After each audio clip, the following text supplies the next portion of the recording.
அஸ்வின்ஸ் இனிப்பு காரம் பேக்கரி மற்றும் செல்வ உணவகம்.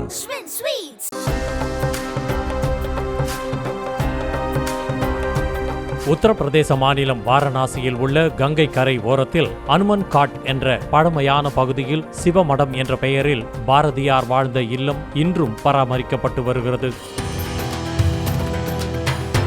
10ஆம் வகுப்பு முடித்த வேளையில் தன்னுடைய தாய் தந்தையை இழந்திருந்த பாரதி 1898ஆம் ஆண்டு காசியில் இருந்த தன்னுடைய அத்தை வீட்டிற்கு சென்று தங்கினார். 4 ஆண்டுகள் அவர் காசியில் தங்கி இருந்தாலும் அதற்குள் இந்தி, சமஸ்கிருதம், பெங்காலி உள்ளிட்ட மொழிகளை கற்று தேர்ந்திருக்கிறார்.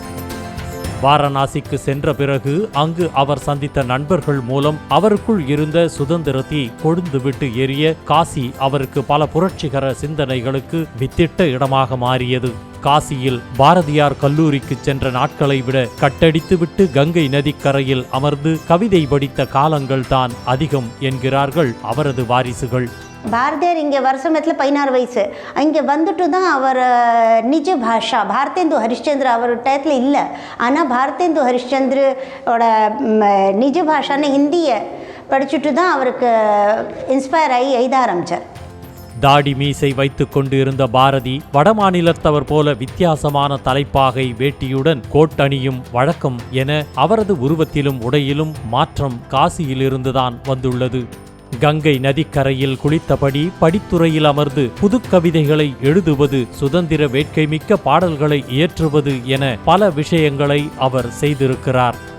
இப்போ நீங்களாம் வீடியோ எடுக்கிறீங்களே, இது இன்னையோட 100 வருஷம் முன்னாடியே பாரதிஜி சொல்லிட்டார்.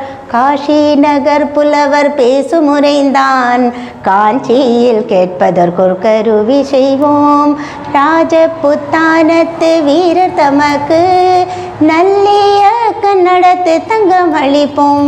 பிறகு பணி நிமித்தமாக தமிழ்நாடு திரும்பினாலும் பாரதியாரின் வாழ்க்கையை காசி பயணத்திற்கு முன், காசி பயணத்திற்கு பின் என இரண்டாக பிரிக்கலாம் என்ற அளவிற்கு பாரதியாரின் வாழ்க்கை காசியோடு பின்னி பிணைந்து இருந்துள்ளது. நாட்டோட சுதந்திரம் இது இங்கேருந்து அவருக்கு ஒரு இது வந்தது. தமிழ்நாடோடு தான் இவருக்கு சம்மந்தம் இருந்திருக்கு. காசி தமிழ்நாடு சம்மந்தம் தான் இருந்திருக்கு. அதனால் அவர் இருக்கிற வீட்டை பார்க்கறதுக்கு நிறைய பேர் வர. பாரதியார் வாழ்ந்த வீட்டின் ஒரு பகுதியை தமிழக அரசு புனரமைத்து பாரதியார் பற்றிய சிறப்புகளை விளக்கும் வகையில் அரிய புகைப்படங்கள், பத்திரங்கள், தகவல் பலகைகள் அமைக்கப்பட்டுள்ளன.